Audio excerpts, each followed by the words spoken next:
మనం ఇంకా ఒక సేఫ్ జోన్లో ఉన్నట్టే. మీ అందరికీ కూడా ఆ విషయంలో హ్యాపీగా మనం ఫీల్ అవ్వాలి. అందరికీ కూడా నమస్కారం తెలియజేసుకుంటూ ఈరోజు ప్రత్యేకంగా నేను మాట్లాడడానికి తీసుకోవడానికి కారణం ఏంటంటే, లాస్ట్ ఒక 2-3 వీక్స్ 1 మంత్ యావరేజ్గా మన రైనీ సీజన్ స్టార్ట్ అయిన 1 మంత్ నుంచి కూడా ఎక్కడొక్కడ సైక్లోన్స్ ఇష్యూస్తో మనం మ్యాక్సిమం బాధపడుతున్నాం. ఎక్కడొక్కడ మనం ఎలర్ట్గా ఉంటాం. ఆల్ కలెక్టర్స్ అండ్ ఎస్పీస్ అన్ని డిపార్ట్మెంట్స్ వాళ్ళు కూడా ఎలర్ట్గా ఉంటున్నారు. అయితే చిన్న చిన్న నెగ్లిజెన్సెస్ కానీ మనకి ఓవర్లుక్ కానీ వాటర్ మేబీ అలాంటివి కూడా ఉండకూడదు. Especially at the same time last ఒక 15 days నుంచి కూడా 2 cyclones మనం ఫేస్ చేస్తున్నట్టు. మొన్న ఒక cyclone, at the same time last 31st టైంలో ఒక సైక్లోన్.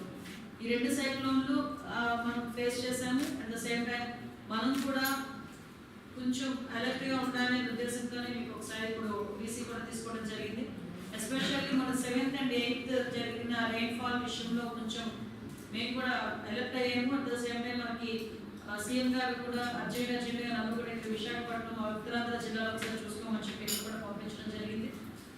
ఈ విషయంలో మీ అందరితో కూడా నేను ఫోన్ టచ్లో ఉన్నాను. మ్యాక్సిమం అందరూ కలెక్టర్స్ కూడా ఫోన్ టచ్లో ఉన్నాను. అందరూ కూడా మ్యాక్సిమం ఇన్ఫర్మేషన్ ఇస్తున్నారు నాకు. కాకపోతే ఏంటంటే ఇప్పుడున్న సిచ్యువేషన్లో ఇప్పుడు మనకి వైజాగ్ కలెక్టర్ గారు డీటెయిల్గా మనకు ఒకసారి నోట్ ఇచ్చారు. అట్ ద సేమ్ టైం నాకు తెలిసి అందరు కలెక్టర్స్ కూడా మీ దగ్గర ఆల్రెడీ నోట్ ఉండే ఉంటుంది. మనం ఎంత ప్రికాషనరీగా ఉన్నా కొన్ని సందర్భాల్లో మనకి తెలియకుండానే కొన్ని డిజాస్టర్స్ వస్తున్నాయి. దానికి ఎగ్జాంపుల్ ఒక కేస్ స్టడీలా తీసుకోవాల్సింది మన విజయవాడ ఫ్లడ్. మనం ఇంతవరకు చాలా మంది మనం ఏం చేస్తామంటే సైక్లోన్ ఏరియాస్ అంటే నాకు ఈ బీచ్ ఏరియాస్ ఏదైతే ఉన్నా, కోస్టల్ ఏరియాస్ ఏదైతే ఉన్నా ఏరియాస్లో ఉన్న వాళ్ళందరూ కూడా సైక్లోన్ విషయంలో మనం కొంత ఎలర్ట్గా ఉంటాం. కానీ ఫ్లడ్స్ విషయంలోని ఎంతో కొంత కొంచెం ఎలర్ట్నెస్ కొంచెం తగ్గుతుంది. ఎందుకంటే ఫ్లడ్ వచ్చినప్పుడు చూసుకున్నామే ఎంత క్యూసిక్స్ ఆఫ్ వాటర్ ఇన్ఫ్లో వస్తుంది, ఎంత క్యూసిక్స్ ఆఫ్ వాటర్ ఓవర్ఫ్లో అవుతుంది, అవుట్ఫ్లో అవుతుంది. ఈ విషయంలో మనం మాట్లాడతాం. కానీ మన విజయవాడ ఇష్యూని ఒక కేస్ స్టడీగా తీసుకొని ఎవ్రీ కలెక్టర్ చాలా అలర్ట్గా ఉండాలి అని ఒకే ఒక ఉద్దేశంతో మిమ్మల్ని అందరినీ కూడా అలర్ట్ చేయడానికి నేను రోజు మీకు వీసీ తీసుకోవడం జరిగింది. నేను అక్కడ చూసిన సందర్భం కానీ ఇప్పుడు వైజాగ్ కలెక్టర్ గారు చెప్పిన ఇష్యూస్ని కూడా బేస్ చేసుకుంటే నేను ఫస్ట్ కొంత మీతో మాట్లాడిన తర్వాత మీతో ఒకసారి కలెక్టర్స్ అదేవిధంగా ఎస్పీస్ కూడా కొన్ని విషయాలు నాకు ఇన్పుట్ ఇవ్వాల్సిన అవసరం ఉంది. ఎస్పెషల్లీ మనకి లాస్ట్ శ్రీకాకుళం, విజయనగరం, అదేవిధంగా మన్యం, ఏఎస్ఆర్ ఈ 4 districts మన సైక్లోన్ మనం ఫేస్ చేయడం ఒక ఎత్తు. క్యాచ్మెంట్ ఏరియాస్లో ఒరిస్సా వైపు, ఛత్తీస్గఢ్ వైపు వచ్చిన సైక్లోన్స్ని కూడా కొంచెం మనం అబ్జర్వ్ చేసుకోవాల్సిన అవసరం ఎంతైనా ఉంది. మనకి వచ్చే రిజర్వాయర్స్ అసలు ఎన్ని ఉన్నాయి, ఈ రిజర్వాయర్స్ అన్నీ కూడా బండ్స్ స్ట్రెంత్ ఎంతవరకు ఉంది, అది కూడా నేను పర్టికులర్గా ఏం చెప్తున్నానంటే 0 నుంచి స్టార్ట్ చేయండి. మనం అన్నీ కూడా చూసేసుకున్నామనో లేకపోతే అది మేము ఎలర్ట్గా ఉన్నామో అన్నీ బాగానే ఉన్నాయనో అనుకుంటే కనుక చాలా పొరపాటు అవుతుంది. ఎందుకంటే కంపల్సరీ బండ్ స్ట్రెంత్స్ కానీ, రిజర్వాయర్స్ కానీ, ఇన్ఫ్లో కానీ, అవుట్ఫ్లో కానీ, దాని కెపాసిటీ కానీ, దాని గేట్స్ కానీ ఎలా ఉన్నాయి ఏంటి అన్నది దయచేసి కలెక్టర్స్ అందరూ కూడా ఇరిగేషన్ వాళ్ళతో సపరేట్గా ఒక మీటింగ్ ఏర్పాటు చేసుకొని వాళ్ళకి ఏదైనా అవసరం అవుతుంది. కొన్ని గేట్స్ ఇందాకే మన కలెక్టర్ గారు చెప్పారు, కొన్ని గేట్స్ పాడైపోయినాయండి, ఒక 7 gates ఉన్నాయనుకోండి, అందులో 2 or 3 అసలు వర్క్ చేయదు. సో అటువంటి సిచ్యువేషన్స్ ఏదైనా ఉండేటప్పుడు మనకి ఫ్లడ్ ఎక్కువగా వచ్చేటప్పుడు ఆ గేట్స్ వర్క్ చేయకపోతే అక్కడున్న బండ్ మనం మళ్ళీ బ్రీచెస్ అవ్వడం అలాంటి విషయం జరుగుతుంది. అట్ ద సేమ్ టైం మనకి ఏమవుతుందంటే ఒకవేళ అది కొంచెం గేట్స్ కొట్టుకుపోతుంటాయి, కొన్ని చోట్ల గేట్స్ కొట్టుకుపోతుంటాయి because of non maintenance. So అటువంటి సిచ్యువేషన్ ఏమీ లేకుండా దయచేసి కలెక్టర్స్ అందరూ కూడా ఆ రిజర్వాయర్కి ఫ్లడ్ ఫేస్ చేసే విషయంలో కానీ, ఫ్లడ్స్ కానీ, సైక్లోన్ కానీ ఒక ఎస్ఓపి కనుక రెడీ చేసుకుంటే యాజ్ పర్ దట్ మనం ప్రతిసారి రివ్యూస్ చేసుకోగలేదు, ప్రతిసారి మీరు అలర్ట్నెస్ చేసుకోగలేదు. డిపార్ట్మెంట్ వైజ్గా ఒక ఎస్ఓపి కనుక మనం అలర్ట్ చేసుకొని ఎస్ఓపి కనుక ఇచ్చేస్తే యాజ్ ఆఫ్ దట్ ఓన్లీ వాళ్ళు దానికి రెడీ అవుతారు. ఇరిగేషన్ డిపార్ట్మెంట్ బిఫోర్గా చేయాల్సిన అవసరం. అసలు యాక్చువల్గా ఇరిగేషన్ డిపార్ట్మెంట్ ఎప్పుడు చేయాలి, మనకి సమ్మర్ సీజన్లోనే అక్కడ చూసుకుని ఇంకా రైనీ సీజన్ స్టార్ట్ అవుతుంది అనుకునేటప్పుడే ఇరిగేషన్ డిపార్ట్మెంట్ వాళ్ళు ప్రతి ఒక్కటి కూడా ఒకసారి సర్వే చేసుకోవాలి.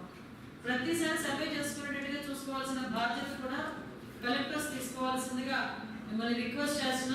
ఎందుకంటే prevention is better than fear. మనకి సీజన్లోని సైక్లోన్ ఎటువైపు నుంచి వస్తుందో మనం ఎవరో చెప్పలేము, న్యాచురల్ కెలామిటీస్.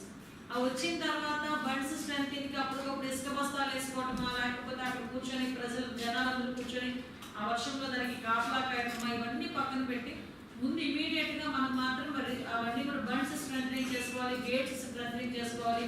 మీకు ఎక్కడైనా ఉంటే కనుక దయచేసి నాకు ఎంత ఖర్చు అవుతుంది ఏంటంటే ఎస్టిమేషన్ కాపీస్ కూడా మాకు పంపించండి. మీరు కలెక్టర్ ద్వారా కనుక ఎస్టిమేషన్ కాపీస్ పంపిస్తే దాన్ని యుద్ధ ప్రాతిపదికగా ఎలా చేయాలి అనే దాని మీద డిజాస్టర్ మేనేజ్మెంట్ గురించి కూడా మాట్లాడి వాళ్ళు వాటిని రిస్టోర్ చేసే కార్యక్రమం ఒకటి మేము చేసుకుంటాం. అట్ ద సేమ్ టైం మన అందరికీ తెలిసిందాక మనం మాట్లాడుకున్నట్టుగా స్కూల్ బిల్డింగ్స్ లాస్ట్ టైం కూడా మీకు చెప్పాం. మనం ఎక్కడైతే ఏరియాస్ ఉంటాయి, ఇప్పుడు ఫర్ ఎగ్జాంపుల్ మీకు అందరికీ ఒక ఐడియా వస్తుంటుంది, ఇక్కడ నుంచి ఫ్లడ్ వస్తుంది, ఇక్కడ సైక్లోన్ వస్తుంది, ఈ సైక్లోన్ ఏరియాస్ లో మనం కంపల్సరీ రీహాబిలిటేట్ చేయాలి, అక్కడ నుంచి జనాలు వేరే చోటకి పంపించాలి. మనం జనాలు వేరే చోటకి పంపించాలి అనుకునేటప్పుడు మనం నియర్ బై ఎక్కడ పెడుతున్నాం అనేది కామన్ గా కొన్ని చోట్లనే పెడతాం. మళ్ళా మనం జనాలందరినీ మీరు పలానా చోటకి వెళ్ళండి, పలానా చోటకి రండి అనే కన్నా మనం ముందుగా ఇన్ఫర్మేషన్ ఇస్తే ప్రజలే దానికి రిసీవ్ చేసుకొని ఆ ఏరియాస్కి వచ్చేటట్టుగా మనం మెకానిజం సెట్ చేసుకోవాలి. టెక్నాలజీ యూజ్ చేసుకొని వీలైతే వాళ్ళకందరికీ ఇప్పుడు మనం అవేర్నెస్ ఎలా అయితే చెప్తున్నామో అదే సేమ్ టైం ప్రతి ఒక్కరు ఈరోజు స్మార్ట్ ఫోన్ యూజ్ చేస్తున్నారు. మ్యాక్సిమం అందరి దగ్గర కూడా ఫోన్స్ ఉంటుంది. వాళ్ళందరి దగ్గర రిసోర్సెస్ మెయిన్ ఏంటంటే అంటే కలెక్టర్స్ లో కూడా అసలు రిసోర్సెస్ అని మీ దగ్గర నెంబర్స్ ఉండాలి. ఫర్ ఎగ్జాంపుల్ నేను రీసెంట్ గా నేను చాలా ఎక్కువ స్టడీ చేశాను. మీకు ఫిషర్మెన్ ఏరియాస్ ఉంటారు, మనం బోట్స్ కి సంబంధించి మనం సైక్లోన్కి వచ్చేసరికి ఫిషింగ్ 8% వెళ్ళకూడదు అని చెప్పు. ఫిషింగ్ వెళ్ళకూడదు అని చెప్పడం ఒక ఎత్తు. ఎక్కడైనా ముప్పు ప్రాంతాలు ఉన్నాయంటే ఇమీడియట్ గా మనం బోట్స్ ఇవన్నీ ప్రొక్యూర్ చేయాలంటే ఎస్డిఆర్ఎఫ్ ఎన్డీఆర్ఎఫ్ దగ్గర కొంత బోట్స్ తక్కువ ఉన్నాయి. అటువంటి టైంలో మనం ఫిషర్మెన్ దగ్గర నుంచి కూడా బోట్స్ మనం తీసుకొచ్చుకొని ఇమీడియట్ గా రీహాబిలిటేట్ చేయడానికి కానీ వాళ్ళకి సప్లై చేయడానికి కానీ ఫుడ్ సప్లై చేయడానికి కానీ ఇమీడియట్ గా పెట్టుకోవాలి. నేను ఎందుకు ప్రతిదీ బోధులుగా పెట్టి చూస్తున్నాను మాత్రం అనుకోవద్దు. నేను ఆల్రెడీ మీరు చూసాను, నా కళ్ళతో చూసాను విజయవాడ ఫ్లడ్ని. సో మనం కూడా దానికి ముందుగా ప్రిపేర్ అయిందాం. ఒక రిసోర్సెస్ ఏదైతే ఉన్నాయో ఇప్పుడు ఫర్ ఎగ్జాంపుల్ మీకు ఫిషర్మెన్ ఏరియాస్ వాళ్ళు ఉంటారు, వాళ్ళు ఫిషర్మెన్ ఎవరైతే ఉన్నారో వాళ్ళ నాయకుల తరపు ఫోన్ నెంబర్స్ మీ దగ్గర పెట్టుకొని గ్రూప్స్ పెట్టుకోండి. ఇన్ కేస్ మనకి వాళ్ళ దగ్గర నుంచి ఇప్పుడు ఆపద్ మిత్ర అని చెప్పి ప్రతి విలేజ్ లోని కూడా ఒక 2-3 డిజాస్టర్ మేనేజ్మెంట్ కి సంబంధించి ఇమీడియట్ గా అక్కడ విలేజ్ లోకి వాటర్ రాగానే అక్కడ నుంచి ఎలా వాళ్ళని రీహాబిలిటేట్ చేయాలి, ఎలాగ వాళ్ళకి సహాయక చర్యలో పాల్గొవాలి అనే విషయం మీద విలేజ్ లో కనీసం 5గురికి ట్రైన్ అప్ చేయాల్సిన అవసరం ఉంది. నేనేమంటానంటే డిపార్ట్మెంట్ వాళ్ళు కూడా, పోలీస్ డిపార్ట్మెంట్ వాళ్ళు కూడా ఏం చెప్తారంటే ఎస్డిఆర్ఎఫ్ ఎన్డీఆర్ఎఫ్ నుంచి వాళ్ళని కూడా డిప్లాయ్ చేసుకొని కొంతమందికి గ్రామాల్లో ఇది కూడా ఒక ఎస్ఓపిలో పెట్టుకోండి. అది కూడా ఒక 5 మెంబర్స్కి మినిమం 5 మెంబర్స్కి ఆపద్ మిత్ర నుంచి దానికి కూడా మనకి డిజాస్టర్ మేనేజ్మెంట్ లో వన్ ఆఫ్ ద పార్ట్ అది కూడా ఆపద్ మిత్ర. అది కూడా ఒకసారి మీరు తీసుకొని వాళ్ళకి కూడా ట్రైన్ అప్ చేసుకుంటే ఎక్కడ కూడా మనం పోలీస్ డిపార్ట్మెంట్ వాళ్ళు వెళ్ళి లేకపోతే ఎన్డీఆర్ఎఫ్ వాళ్ళు వెళ్ళి ఎస్డీఆర్ఎఫ్ వాళ్ళు వెళ్ళు ఫైర్ డిపార్ట్మెంట్ వాళ్ళు ఇవన్నిటికీ కూడా ఇమీడియట్ గా ఏదైనా జరిగితే మనకి టైం పడుతుంది, మినిమం 1 hour 2 hours పడుతుంది. ఆ లోపే ఎప్పుడైతే మనం ఆపద్ మిత్రాలను కొంచెం ట్రైన్ అప్ చేసామో వాళ్ళు ఇమీడియట్ గా అక్కడ నుంచి షిఫ్ట్ చేయడానికో వాళ్ళు యాక్టివ్ గా వర్క్ చేయడానికో కొంచెం మనకి స్కోప్ ఉంటుంది. దానివల్ల హ్యూమన్ లాస్ ని కానీ క్యాటిల్ లాస్ ని కానీ మనం కొంచెమైనా తగ్గించుకోగలుగుతాం. సో అదొకటి మనకు ఇమీడియట్ గా చేయాల్సింది. అట్ ద సేమ్ టైం మనకి ఈ సైక్లోన్ ఇష్యూ మనకు ముందుగా వచ్చిన తర్వాత నుంచి ఆ 1 week లో ఎలక్ట్రికల్ డిపార్ట్మెంట్ వాళ్ళని అదేవిధంగా ఆర్ఎంపీ డిపార్ట్మెంట్ వాళ్ళని, సైక్లోన్ అయిన తర్వాత పోస్ట్ సైక్లోన్ మనకి పిఆర్ డిపార్ట్మెంట్ హెల్త్ డిపార్ట్మెంట్ వాళ్ళని, ఇవన్నీ కూడా ఆల్మోస్ట్ మీ అందరికీ కూడా తెలిసినవే. ఒక సైక్లోన్ కాదు, మీరు చాలా సైక్లోన్స్ చూస్తున్నారు. కానీ ఎప్పటికెప్పుడు సైక్లోన్ తాలూకా ఎఫెక్ట్ పెరుగుతూనే ఉంటుంది, దాని డైరెక్షన్స్ పెరుగుతూ ఉంటాయి, దాని ఇంపాక్ట్ కూడా చాలా డిఫరెంట్గా ఉంటుంది. సో దట్ అదొకటి మేజర్గా మీరు అందరూ కూడా దృష్టి పెట్టాల్సిన అవసరం ఉందండి. మళ్ళీ మీరు ఇంకోటి కూడా చెప్తున్నా, ప్రతి ఒక్క కలెక్టర్ కూడా ఈ స్కూల్ బిల్డింగ్స్ తాలూకా స్ట్రెంథనింగ్స్ కూడా అసలు అవి ఎలా ఉన్నాయి, లేదు పడిపోయే సిచ్యువేషన్లో ఉన్నాయంటే కనుక మనమే దానికి ఆర్డర్ తెప్పించుకొని అక్కడ నుంచి క్లియర్ చేసేస్తే ఫర్దర్గా పిల్లల మీద కూడా ఎఫెక్ట్ ఉండదు. ఎందుకంటే వర్షం పడిపోతే అది నానిన తర్వాత అది మళ్ళీ కూలీ రేపొద్దున ఎవరైనా చిన్నపిల్లలు చనిపోయే పరిస్థితి రాకూడదు. సో ప్రతి ఒక్క ఇష్యూ మీద కొంచెం నేను అందుకే మళ్ళీ పర్టికులర్గా చెప్తున్నా, ఒక స్టాండర్డ్ ఆపరేషన్ ప్రొసీజర్ అనేది పెట్టుకుంటే మనం చాలా క్లియర్గా రేపు పొద్దున్న ఏ ఫ్లడ్ వచ్చినా కూడా ఇమీడియట్గా మనం చేయడానికి బాగుంటుంది. అంటే మీరు అన్ని ప్రికాషన్స్ తీసుకుంటున్నారు. మెయిన్ ఏంటంటే ఎలక్ట్రికల్ డిపార్ట్మెంట్ వాళ్ళు ఇరిగేషన్ క్లియర్, అన్ని డిపార్ట్మెంట్స్ కూడా ఇందులో అలర్ట్గా ఉండాల్సిన అవసరం ఉంటుంది. నెక్స్ట్ టోల్ ఫ్రీ నెంబర్స్ కూడా, మీరు ఏదైతే కంట్రోల్ రూమ్ నెంబర్స్ కూడా పర్మనెంట్ నెంబర్స్ తీసుకోండి. ప్రతిసారి కంట్రోల్ రూమ్ నెంబర్ మారుస్తూ ఉంటాకండి. పర్మనెంట్గా కంట్రోల్ రూమ్ని మెయింటైన్ చేయండి.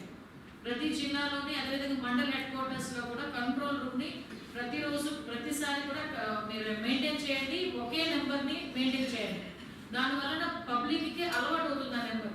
ఇప్పుడు మనకి ఎగ్జాంపుల్ ఎలా అయితే 100 అనో 104 అనో ఇలాంటి కొంచెం ఈజీగా 108 ఇలాంటివన్నీ కొంచెం ఈజీగా ఉన్నాయి నెంబర్స్. సో వీలైతే ఒకసారి టోల్ ఫ్రీ నెంబర్కి కూడా ట్రై చేయండి.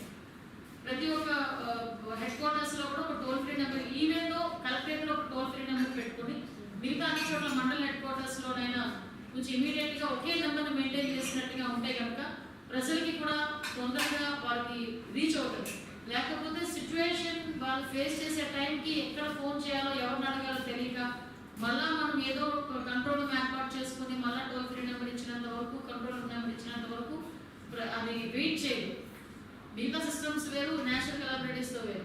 కాబట్టి అదొకటి, దాని మీద మీరు అందరూ కూడా దృష్టి పెట్టండి. నేను చాలా క్లియర్గా చెప్తున్నానండి. ఎక్కడెక్కడైతే మనకి క్యాచ్మెంట్ ఏరియాస్ నుంచి ఎంత ఫ్లో వస్తుంది, ఎంత అవుట్ఫ్లో వెళ్తుంది, నెక్స్ట్ ఏ ఏరియాస్లో మనకి ముప్పు ఎక్కువగా ఉంటుంది అనేది మీరు ఐడెంటిఫై చేసుకోవచ్చు. ఎవ్రీ టైం ఏదో ఒక ఏరియాలోనే ఎక్కువగా ఉంటుంది. సో అటువంటి ఏరియాస్ ముందే మీరు ఐడెంటిఫై చేసుకుని అక్కడ ముందే మన సహాయక చర్యలు కనుక పెట్టుకుంటే మెయిన్ ఏంటంటే హ్యూమన్ లాస్ లేకుండా చూసుకోవాల్సిన బాధ్యత ఉంది. అది కొంత మేరకు మన చేతుల్లోనే ఉంటుంది. తీరా అది ప్రాబ్లం అయిన తర్వాత మనందరం పరిగెట్టి మనందరూ ఇబ్బంది పడే కన్నా ముందుగానే మన అన్ని డిపార్ట్మెంట్ వాళ్ళతో కరెక్ట్గా సైక్లోన్ వస్తుంది అనేసరికి మనకు క్వశ్చన్ ఒక 4 days 5 days మాకు రాదులే మా వైపు లేదులే అనుకోరు. ఎందుకంటే బెస్ట్ ఎగ్జాంపుల్ మొన్న కళింగపట్నం సైక్లోన్ ఇష్యూ నడిచినప్పుడు కళింగపట్నం దగ్గర క్రాస్ అవుతుందా, వైజాగ్ దగ్గర క్రాస్ అవుతుందా అనుకుంటే అసలు నిజంగా మేము ఆశ్చర్యపోయాం. క్రాస్ అయ్యేటప్పుడు ఆ చుట్టుపక్కల ఏరియాస్లో విపరీతమైన వర్షం పడుతుంది అని మనం అందరం ప్రిడిక్ట్ చేసుకునే పరిస్థితి. కానీ ఆ రోజు చూస్తే దాని ఎఫెక్ట్ విజయవాడలో పడింది, ఆ విజయవాడ చుట్టుపక్కల పడింది. అంటే డైరెక్షన్ ఎటువైపు నుంచి మారుతుందో కూడా మనకు తెలియదు. మనం నిన్న మొన్న అదే అనుకున్నాం, ఎక్కడ వరిస్తారో ఉంది సైక్లోన్స్, మనకేం వద్దులే ఇబ్బంది లేదులే అని నేను ఫస్ట్ అనుకున్నాను. కానీ ఒక 2 days కంప్లీట్గా మనకి విశాఖపట్నం, అనకాపల్లి, ఏఎస్ఆర్, విజయనగరం, శ్రీకాకుళం ఎప్పుడైతే కాబట్టి మనకి ఇన్ఫ్లో అవుట్ఫ్లో మనకి ఇబ్బంది లేదు కాబట్టి వంశధార, నాగావళి దగ్గర కూడా ఆ ఇన్ఫ్లో వచ్చిన తర్వాత యాసిడ్ అవుట్ఫ్లో అయింది కాబట్టి మనకి ఇబ్బంది పడలేదు మనం కూడా. సో మనం దేన్ని కూడా లైట్గా తీసుకోవద్దు. అట్ ద సేమ్ టైం నేను డిపార్ట్మెంట్ వాళ్ళకి కూడా నేను క్లియర్గా చెప్పాలంటే హెచ్చరించడమే, పోలీస్ డిపార్ట్మెంట్ వాళ్ళకు కూడా. ఎందుకంటే ఈ సిచ్యువేషన్స్లో పొలిటికల్గా కూడా కొంతమంది దీన్ని మ్యాన్ మేడ్ డిజాస్టర్స్ చేయడానికి కూడా చాలా మంది ఉన్నారు. మీరు అలాంటి వాటి మీద కూడా మీరు దృష్టి పెట్టాల్సిన అవసరం ఉంది. ఎందుకంటే మీకు బెస్ట్ ఎగ్జాంపుల్ మొన్న విజయవాడలో జరిగిన బోట్లో మనకి కృష్ణా బ్యారేజ్ దగ్గర బోట్స్ రావడం విషయంలో డిపార్ట్మెంట్ వాళ్ళందరికీ కూడా మీ అందరికీ కూడా తెలిసే ఉంటారు. అలాగనే కాదు ప్రతి చోట కూడా ఎక్కడో ఒకడో చిన్న ప్రాబ్లం ఫేస్ చేయడానికి గంజాయి మాత్రమే చేస్తాడు, వాడు ఇంటెన్షనల్గానే చేస్తాడు. ఏదో ఒక బ్రీచ్ అలాంటివి ఏదైనా జరిగినా ఎక్కడైనా ఏదైనా చిన్న ప్రాబ్లం రాకుండా చూసుకోవాల్సిన బాధ్యత కూడా మన డిపార్ట్మెంట్కి కూడా ఉంది. కాబట్టి బీ అలర్ట్, అందరూ కూడా మనకి సైక్లోన్స్ వచ్చి ఈ ఏరియా ముఖ్యంగా రైనీ సీజన్లోనే ఎక్కడ కూడా మనం అలసత్వం వద్దు, మీరందరూ కూడా అలర్ట్గా ఉండాల్సిన అవసరం ఉంది. మనకి నాకు ఒక్కసారి విజయనగరం, శ్రీకాకుళం, మన్యం ఏఎస్ఆర్ ముందు ఏఎస్ఆర్ ఒక్కసారి నాకు ఫస్ట్లో ఫ్రెండ్ ఏఎస్ఆర్ ఒకసారి మాట్లాడండి, బోత్ ఎస్పీ అండ్ కలెక్టర్ గారు. 15.75 kilometers of roads affect అయినా పంచాయతీరాజ్ డిపార్ట్మెంట్ సంబంధించి ఒక రోడ్ మనకి స్కరీస్ డ్యామేజ్ అయితే 3.8 kilometers మనం జీవీఎంసీ కూడా రిపోర్ట్ చేయడం జరిగింది. Next these are some of the incidents which we said that wall may fall on them, that risk is there. So next week to 10 days we will be on that exercise to identify these unused buildings and demolish them. GVMC side total urban local bodies affected అయితే 7, municipal corporation school buildings మనం 7 దాకా affect అయినా. ఇక్కడ mostly ప్రాహరీ అన్ని చోట్ల అన్ని school campus లో unused building ఉన్నాయి విచ్ ఇస్ డైలాపిడేటెడ్ స్టేట్. అవన్నీ కూడా ఇక్కడ జీవీఎంసీ నుంచి ప్రతి వార్డు 98 వార్డు కూడా మనకి టీమ్స్ ఉన్నాయి. మన vehicles also they will reach to a place immediately when there is information on tree falling on the park. Cumulatively, 130 millimeter, 13 centimeter rainfall we had recorded. చేపిస్తున్నాం వాళ్ళకి సపోజ్ వాటర్ డౌన్ స్ట్రీమ్ వదులుతున్నాం అంటే అదేవిధంగా some place వాళ్ళు Yes, sir. We have 3 revenue divisions, Padir division, Chintur division, and Ramachodavar division. From last 3 days, from that we had recorded, especially night, yesterday from stations which have been